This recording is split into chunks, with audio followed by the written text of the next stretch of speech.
But thank you for coming out to listen to Mark. Now, I have known Mark for a very long time. He's been a dear friend of the Pencil family. My Uncle Bill Pencil coached Bangor basketball for 37 years. They've lived in the area forever, and they are excellent friends with the Pencils. And I won't tell about the Santa Claus outfits he used to wear at Christmas time, because that would be very embarrassing, okay? But anyway, you know how you can know someone, but you don't know someone. I mean, people that go to church know this very well. You say hello to them, you'll know their name, but you really don't know a lot about them. So I've known Blau. We've been to parties, we've been to weddings, we've been to funerals together, and I have known him forever, and only within the last few months did I know that about his family history. I've not heard this presentation. And I didn't know he did this, okay? I didn't know his history at all. And I was talking to my Uncle Bill about it, and he said, well, Blau, you know, and he starts to tell me the story. So, you know,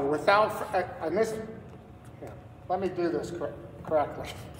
This is the better half of Blau's family. This is wife Sandy, okay? So anyway, without further ado, I'm gonna turn it over to Marc.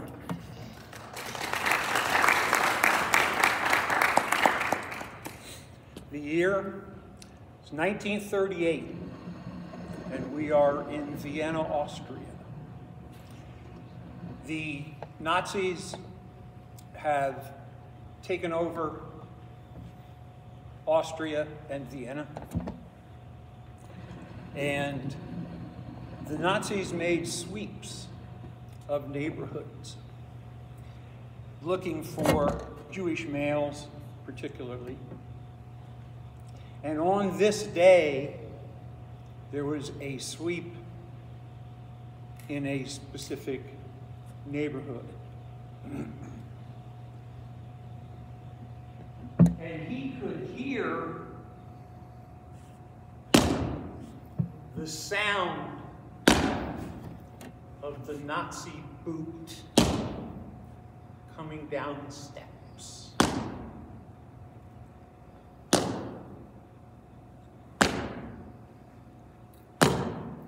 And when the Nazi boots stopped, he could hear the rifle butt pound through the drywall, and then pound through the drywall, because they knew that Jews would hide behind drywall. And as the rifle butt got closer and closer, and as the Nazi was going to bash his rifle butt into the next drywall panel, a voice from upstairs in German called and said, "Los!" and let's go. And he never busted this panel. Turned around, they went upstairs, out of the apartment, and behind that panel was my dad. Now that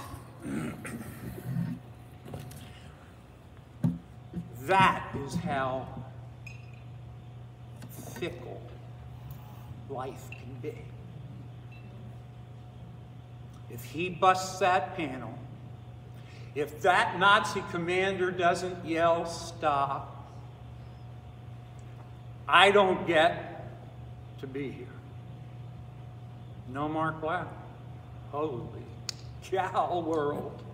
No me. I don't get to meet this woman. Or Roz.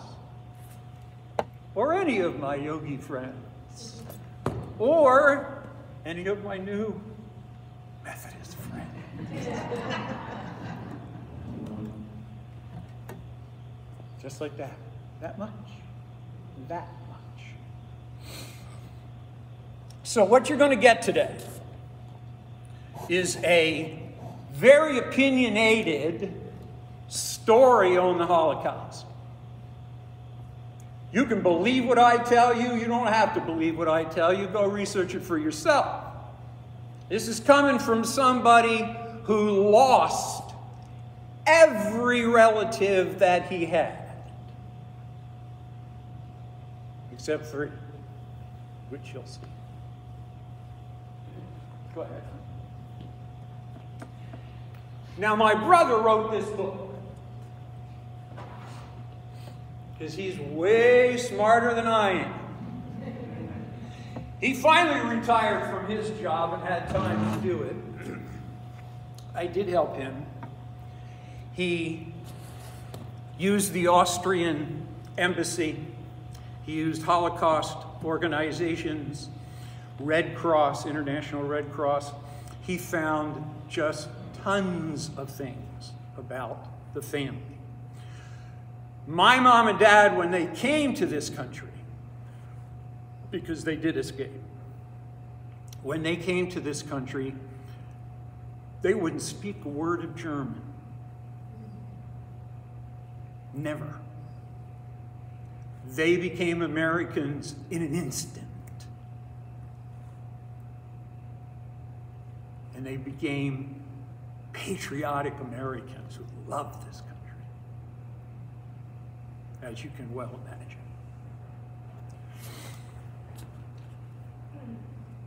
The identifiable victim effect.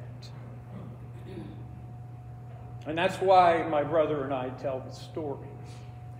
Because when you learned about the Holocaust in schools, most teachers who didn't come from a background like myself, most teachers probably told you the stories about a Holocaust. They made you read Elie Wiesel's The Night. They showed you horrible, gruesome pictures of all the 6 million dead bodies. Yeah, that's the way most people learned. And by the 6th or 7th grade, you become immune to it. All you see is the large amount of dead bodies in those graves. It's very similar, and I won't get political today, but you make your own connections to America, very similar to mass shootings today. You know, you'll see it on TV and you'll say, oh my God, another mass shooting. Then tomorrow maybe another one. It doesn't touch you. This is done to touch you. So the next time that you see a Holocaust survivor, or the next time you see a mass grave of Jewish people from the camps who were gassed, use my family. I'm giving you permission to use my family. Maybe it'll feel much, much deeper than just normal.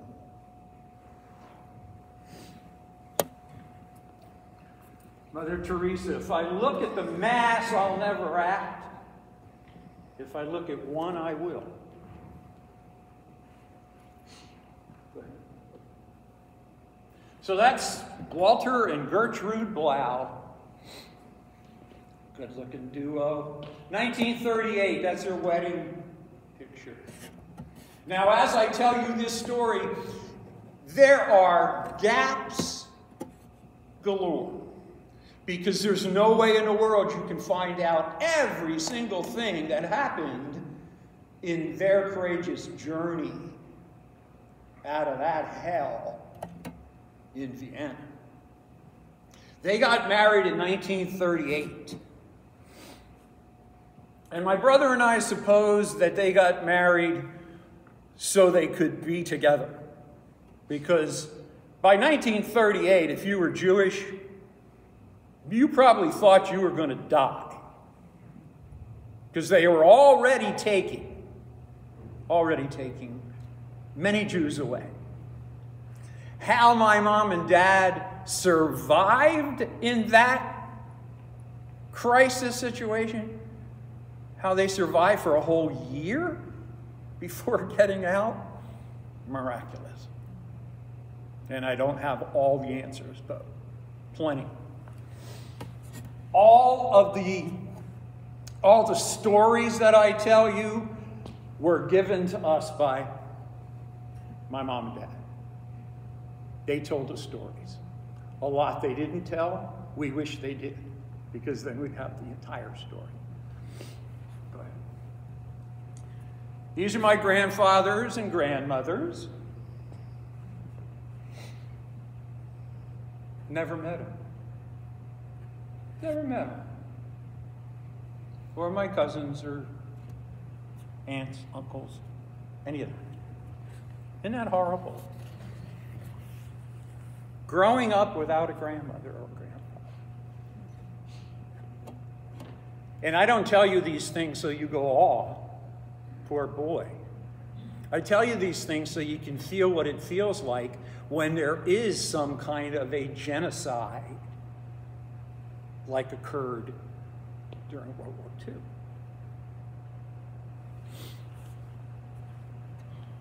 My one grandfather, he was the lucky one. He died in 1923 of tuberculosis. He was lucky. Because the other three, on the trains they went and exterminated.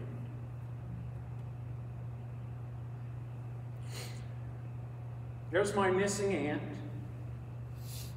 And you know, stories like this are probably by the thousands that I'm telling. But we're not the only family that went through this. The breakup of the little nuclear family that we had, incredible. You know, that's my father's sister. That picture was taken in 1940 in London, so we know she made it out. Never found her. So I got cousins out there, somewhere.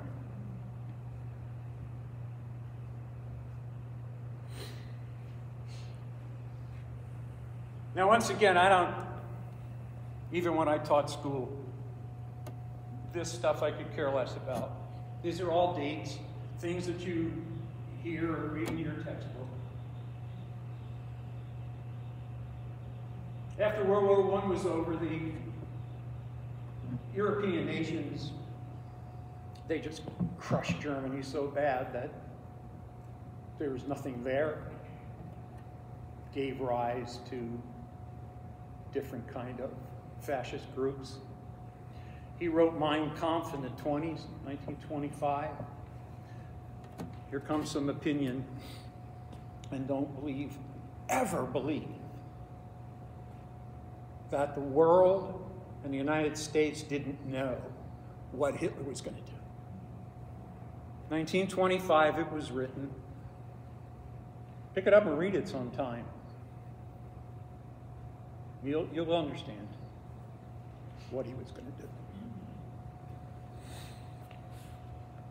The final solution actually came a little later. Final solution was when they decided to exterminate all Jewish people. And again, the Jews weren't the only ones who were killed in the concentration camps. Any kind of mixed blood person, any kind of African American person, gypsies, Poles, Catholics, you name it. If you weren't that Aryan race, they were going to get you.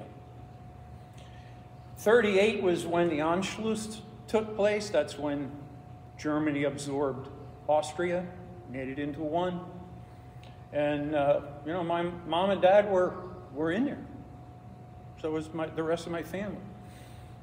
The Nuremberg laws took all rights away from Jewish people. No matter, and they started in Germany. And no matter where Hitler went and took over, the Nuremberg laws then were instituted in that country. So when he invaded Austria, then my family came under all the Nuremberg laws. You lose citizenship, can't hold a job, you name it. Those were the Nuremberg laws. And then Kristallnacht, that's probably the most famous event. And that kind of, it didn't mark the beginning of anything, but it certainly marked the beginning for the world, because most people know Kristallnacht in German means Night of the Broken Glass. And that's when they went down the streets. The Nazis busted every Jewish front store window and burned synagogues and you name it. Go ahead. So anti-Semitism, hatred against Jews, and you people who attend church, you know what a Semite is, yes? You read it in your Old Testament. And the odd thing about it is that, like, there are a lot of Semitic tribes. Jews are just one of them. And they were the ones who got singled out of all the tribes. The stereotypes through the years. Of course, they were a minority religion no matter where they went. But the odd thing is, like, their success caused them all the trouble. They were so successful. They were such good businessmen. And these are the stereotypes that came out of history. I mean, it's your job to stop them. It's your job to stop that. And we don't. We just don't think it's that important.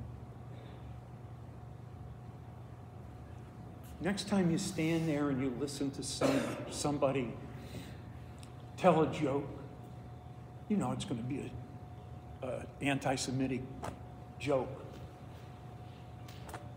Tell them to stop. Shut up. Hit them.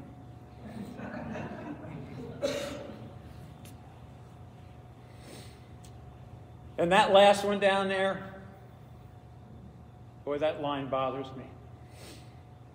But you hear it a lot. Why didn't the Jews fight back?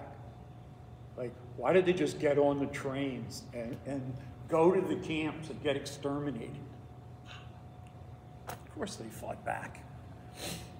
There were tons of Jewish organizations that fought back. Tons of them. But what are you going to do? They go in your house, they rip out every single bit of furniture, throw it out on the street and set it on fire, and then they shoot the first person that speaks up. What are you going to do? You're going to get on the train, I suppose. Arbeit macht frei was the slogan that was over Dachau. Work will set you free. So the poor Jewish people were marched in and told, hey, you work hard, we'll get you out of here. Yeah.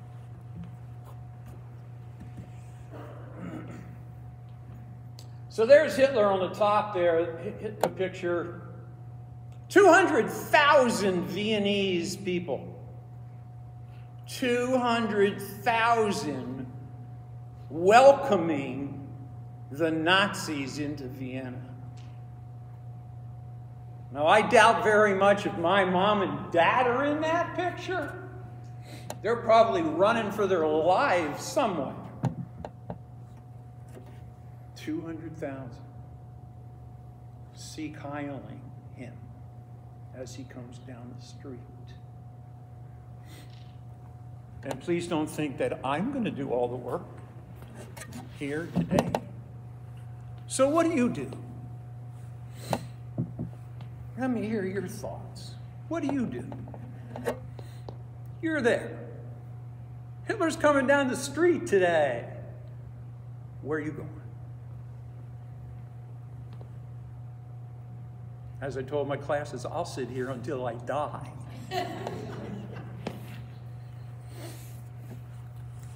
Come on. Go out to the street.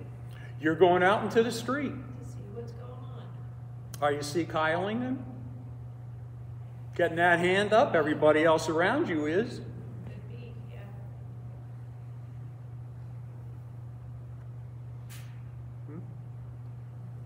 Choices we make in life. A lot of choices we make in life. That's the way I like to teach this stuff to my kids in school. You can have all the dates that you want. If you can't feel it, then you won't change your lifestyle. You won't. Go ahead. You're doing a good job.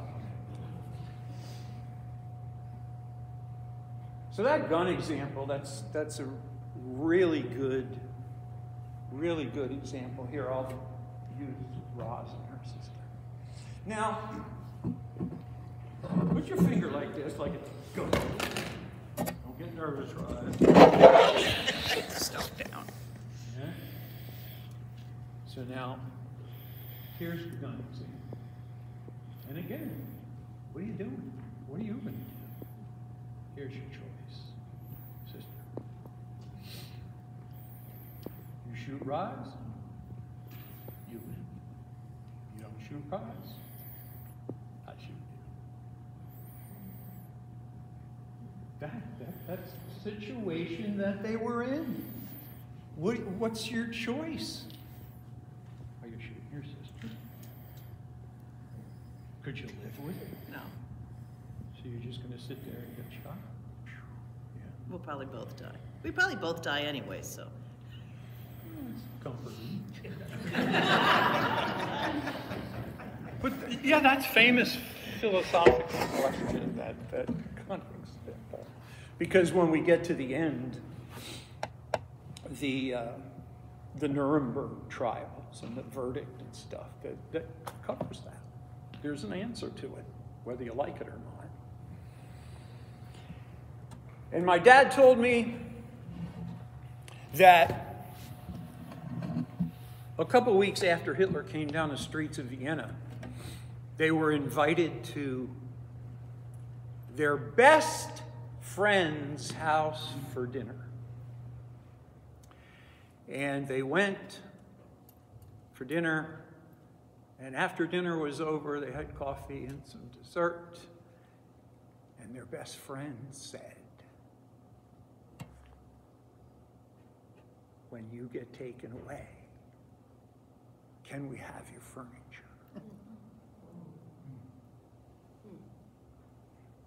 How about that one? When you get taken away, we want your furniture. Best friends. So those kind of situations, they mess people's minds up so much. You know, you don't think straight. God forbid you would not say something like that. Don't say that. But, you know, it was worse than just their furniture. Now, my brother uncovered a lot of real documents. That document in the book, and I have this up here afterwards if you want to come up and look at the real thing. That document says, because of the Nuremberg laws, that no Jew in Austria can hold any kind of professional job. None. So my mom and dad, done. No money coming in, no job, nothing. Now, multiply that by hundreds of thousands of them, right? All over Europe, it happened the same way. If you were a Jew, you were going to lose everything. Go ahead. And this increased the taxes on Jews by 500%. And you guys yell at your school board. 500%. That's Jewish taxes. And then they, of course, went in and took all of the Jewish valuables.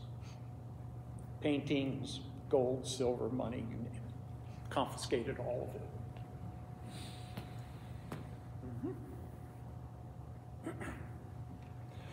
So it's about time we get out, I suppose they were saying, right?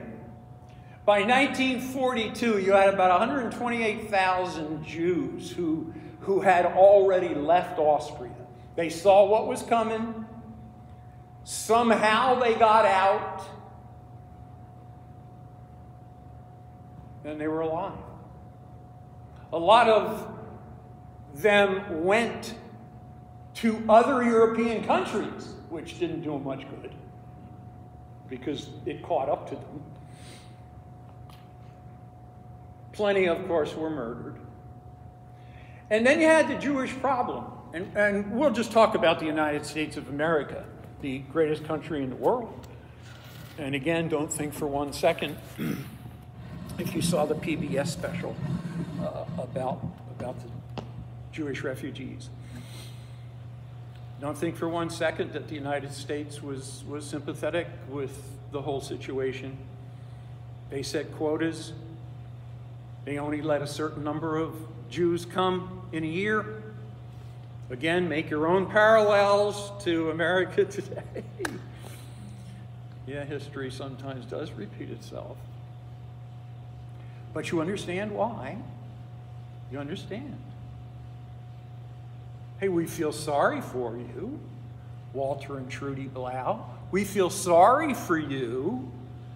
But if you come here, you're going to take a job that maybe my kid would.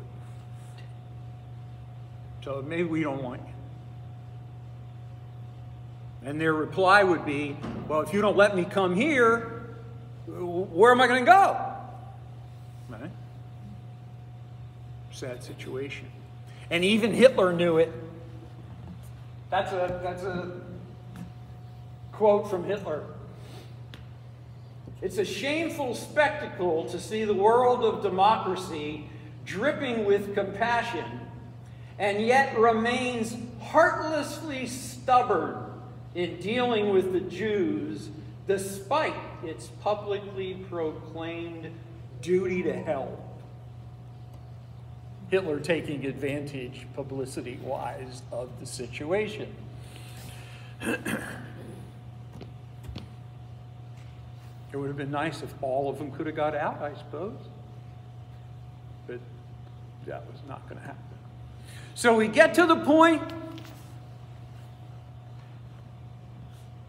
So how do you get out? If you can imagine the chaos that my family must have went through.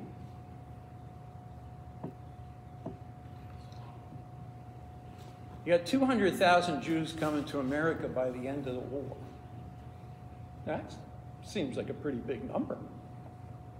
But of course, 6 million died in camps. That Johnson-Reed Act, that was a law that was put in 1924. And America didn't change it until 1965. It set quotas on how many immigrants could come into the country. And you saw movies like, the Exodus, the boat that went into Palestine and was turned away by the British. That happened many, many, many places. And what were the reasons for the USA's quotas? You probably know them all. They haven't changed that much. I'm going to take my jobs. Maybe some of you are spies. Countless. Countless. Oh, there they are. That's Mr. and Mrs. Softman. in order to come from Europe to the United States, you needed to get a sponsor. There is a 7-step process that I have up here that Jews needed to go through, all the different kind of documentation that Jews needed to go through in order to get a visa and come to this country. They made it extra hard, I'm saying the United States government. Made it extra hard. Now, how my mom and dad did this, we haven't a clue. We heard some stories, how they filled out all the paperwork. Couldn't imagine that they did it. And these people paid for their trip over. If it's not for these people, and I asked you before, like, what do? Do you jump on the bandwagon with Hitler, or do you try to help? Same thing in the United States. Maybe if more people in the United States joined up for sponsorship, maybe we could have saved more. The Softmans, and this is the letter that they had to write, the Softmans, if you were a sponsor, you had to promise the United States government that when the Jews arrived, when my mom and dad came to the United States, that they would be responsible for them. And they'd turn them into good citizens, and they'd find them a job and housing. Yeah, that's what they had to do. And of course, those people were the Blau family heroes. They lived down by the shore. Every single year, my mom and dad would throw us in that old station wagon. And we had to go down there and visit them. And my mom and dad would cry every time they saw them. And my brother and I would cry just because we were stuffed in the back of the station wagon. But every single year, the same. But they were wonderful people. And without people like that, again, I'm not here. Go ahead. Now, my mom, if she was 5'1", what was she, honey? 4'10"? Yeah. Sandy's crying already. Now, my mom was...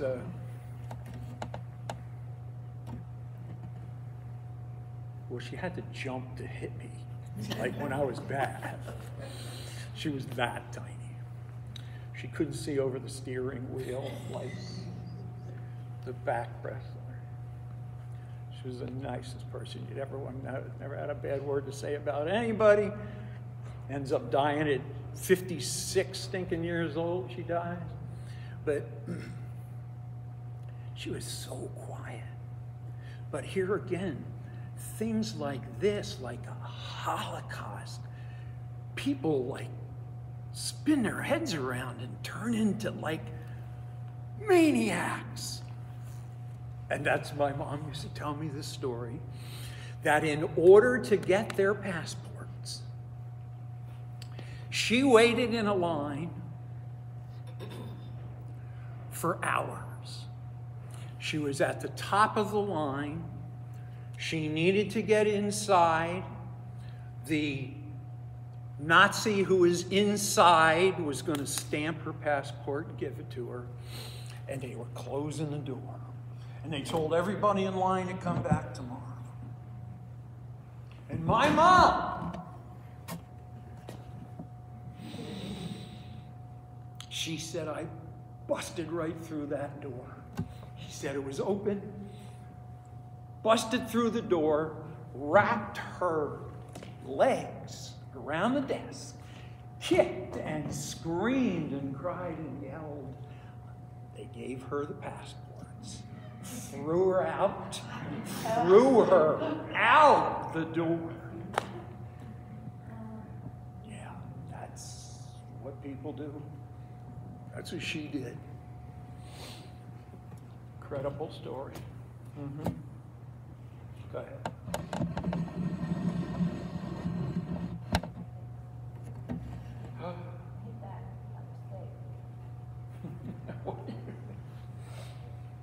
Can't kick it out.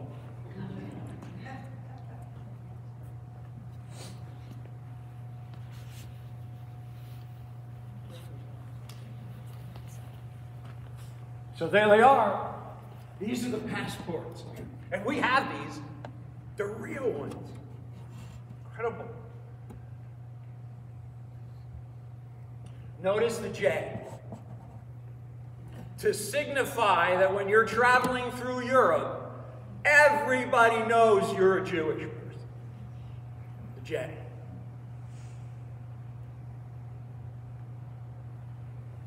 My mom didn't have a middle name, but the Nazis gave all female Jewish people a middle name, Sarah.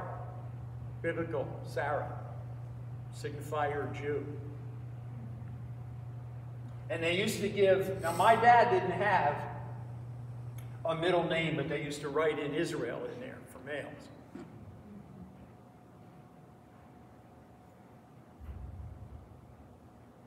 A lot of times the males were turned sideways to show the stereotypic large nose of the Jewish male.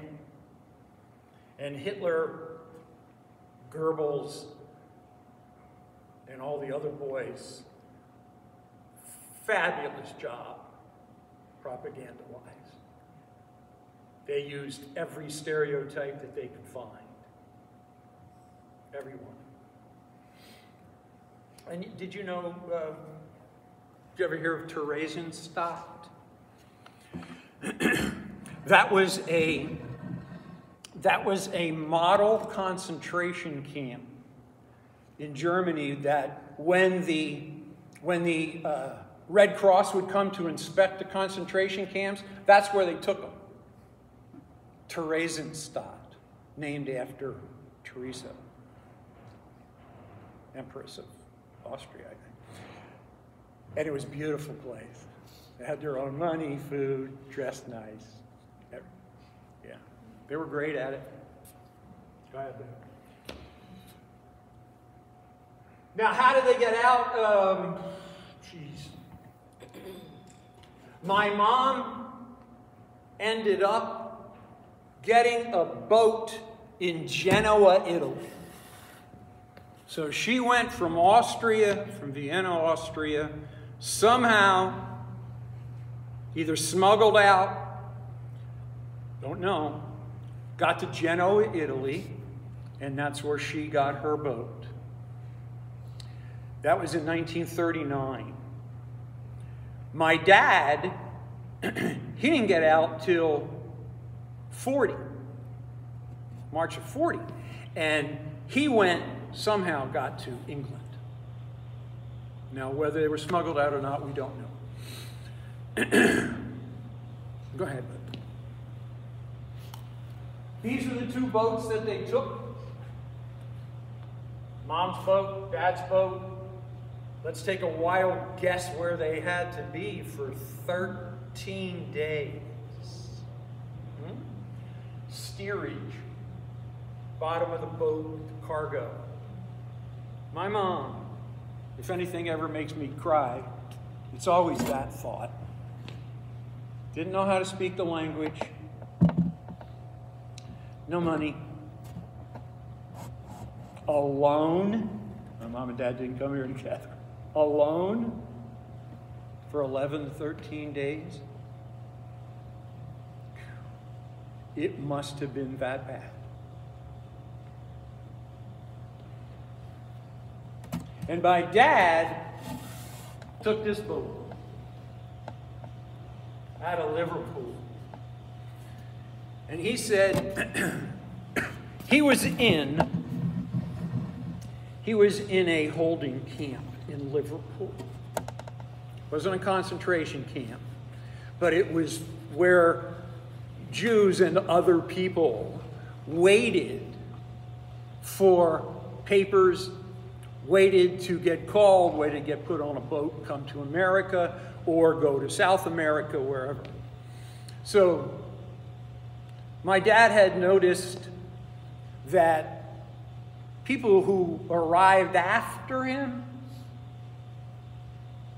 were getting on boats before him. He went up to the British, not a Nazi, went up to the British camp commandant, the guy with the clipboard, and in broken English asked why he was not on a boat. And that guy told my dad that if he wanted to get on a boat, he should give this camp commander the only thing that he took with him, and that was his mother, my grandmother's ring. And that's what he had to do. And that's when he got on the boat.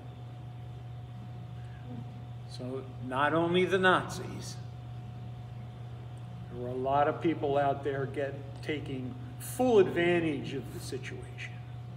And when my dad told us that story, my brother and I would get ready to run because like his head would get red. And all that he'd been through,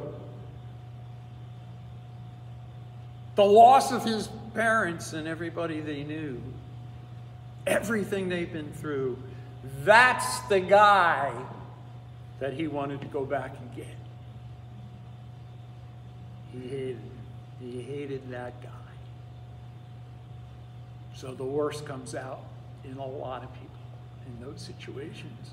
Hopefully we could be people in those situations that come out on the good side.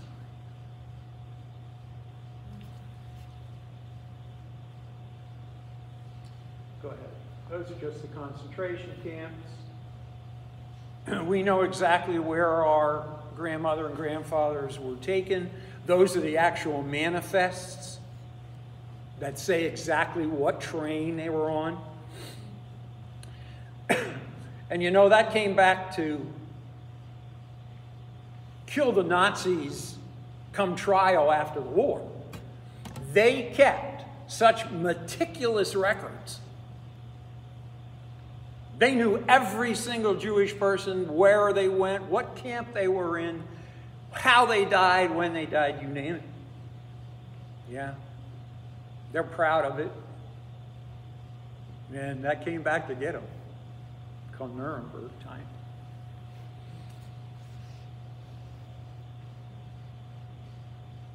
And if a lot of this stuff wasn't miraculous enough, I always think to myself, holy mackerel. Vienna, Austria, all the way over there. 4,261 miles away. And where do they come? Bangor!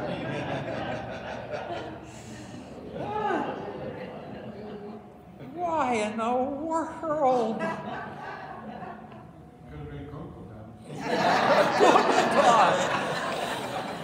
Oh, yes. Well, Mom was here first, and they came into Philadelphia. And then Dad came over, met them. The Softmans took care of them, set them up. In Philly, they worked in somebody's house, like a maid and butler, stuff like that. And then, now I let you laugh about my beloved Bangor. The Slate Belt became a safe haven for Jewish refugees. Didn't know it. Well, now you do. We wrote this book about it, too. The Slate Belt had two main industries. Slate Belt, for those of you who don't know, that's the Bangor School District and the Penargil School District, all the little municipalities within it. Yes? Not Cookville. But similar. They had two businesses, slate quarries and blouse mills. Jews did not work in the slate quarries. No. To this day, I keep that tradition going. I do not do manual labor. So the Jews were transported up from Philly up into the Slate Belt because a lot of Jewish refugees worked in the garment industry. And that's what my mom and dad did. They came to Bangor with like $5 in their pocket. There were 40 Jewish families in Bangor, which is high. Even had their own synagogue in Bangor, which is still there. Private residence today. But yeah, it was a safe haven for Jewish refugees, which is something that a lot of people don't know. Sandy. Oh, look. So, that's one good-looking kid right there. With hair. Yeah, full hair. 1954. I was 3. But God, they made a great life for themselves. It was amazing. He stayed in this country for 1 year. That was the law. Stayed in the country for 1 year and then enlisted in the United States Army. As he told us, pardon my French, I wanted to go back there and get every rotten son of a bitch I could get my hands on. And you could understand why, of course. And he spoke German, so he was in military intelligence, which he liked too. Is there any more? Go ahead. So he was over there, Battle of the Bulge, I think D-Day +2. Then Battle of the Bulge, made it all the way over to Berlin, interrogated many German Nazi officers, and Bronze Star and all that stuff. You know, he did his stuff. And then he came back home, made my brother and I, and never went back. Never even wrote a letter to find out if anybody was left. Blocked it. Completely blocked it. Everything. Nothing. Yeah.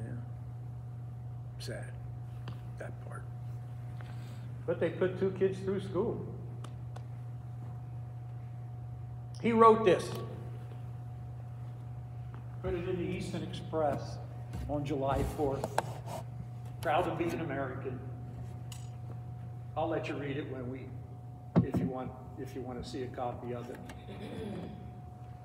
I put it in the letters to the editor every once in a while, even today, just to remind people about what the country's about, what it means to, especially people like them. But, go ahead.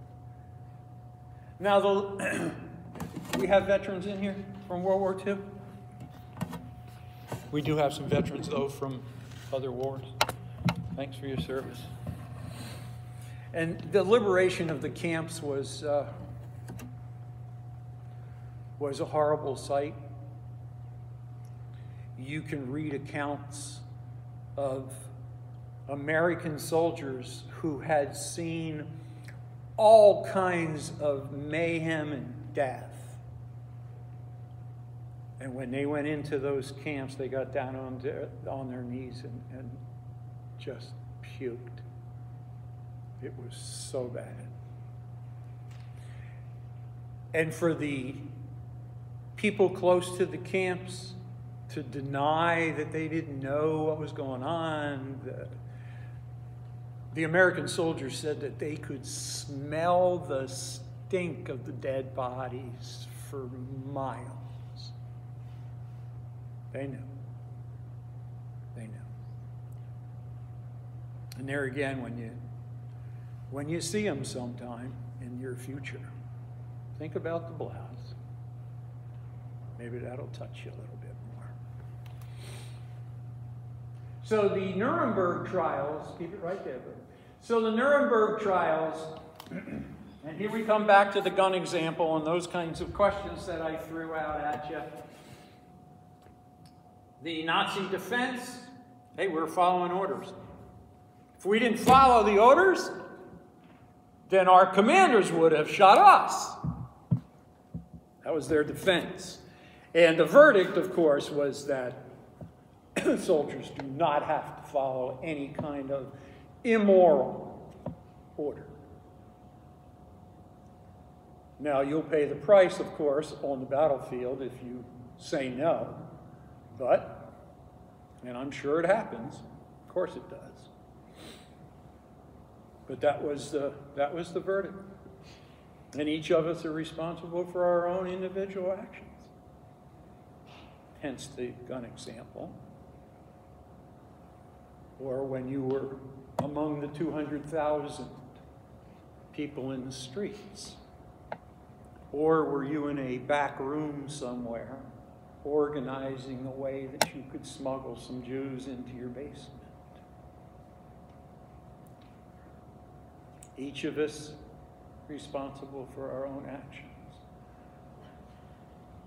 And I'm sure that in this Methodist church, during sermon time, these things are discussed. Of course they are. It's universal. Not to be a Methodist, a Jew, a Muslim, not to be any of them. Human beings.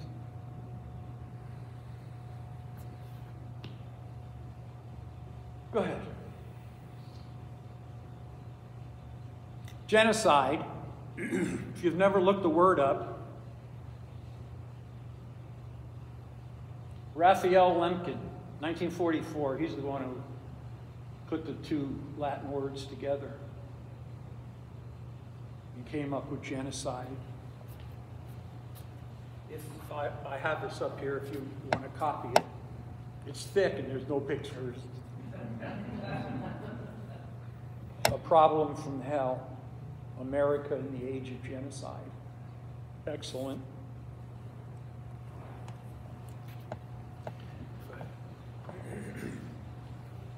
Do you think we learned anything? Did we learn anything from the Holocaust? Oh my goodness. Look at those numbers. The Armenian Holocaust, genocide by the Turks, that happened around World War I, long before the World War II Holocaust. Stalin in Russia, heck, you might be able to get up to about 30 million people if historians are correct. Cambodia, Rwanda, Bangladesh. There's a load of the horrible genocides that we saw in Serbia, Bosnia. All ethnic cleansing. All of it, ethnic cleansing. So it continues. It continues.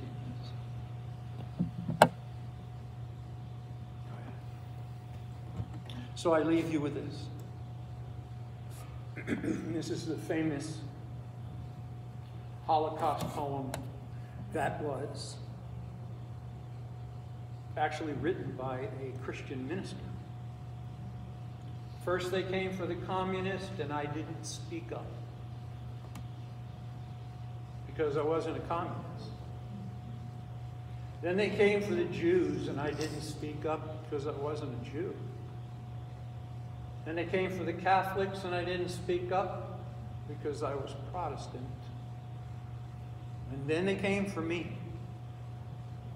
And by that time, there was no one left to speak for me. It's where we are. So I would urge all of you talk to your children and your grandchildren. Tell them the stories. Make them feel what happens. Because it's got to change sooner or later. And the way this world's going is pretty messed up. You know that.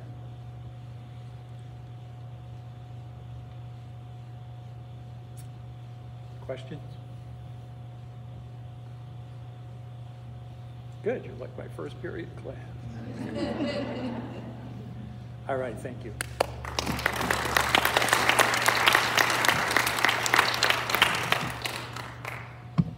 If you want to see any of these things close up, come on.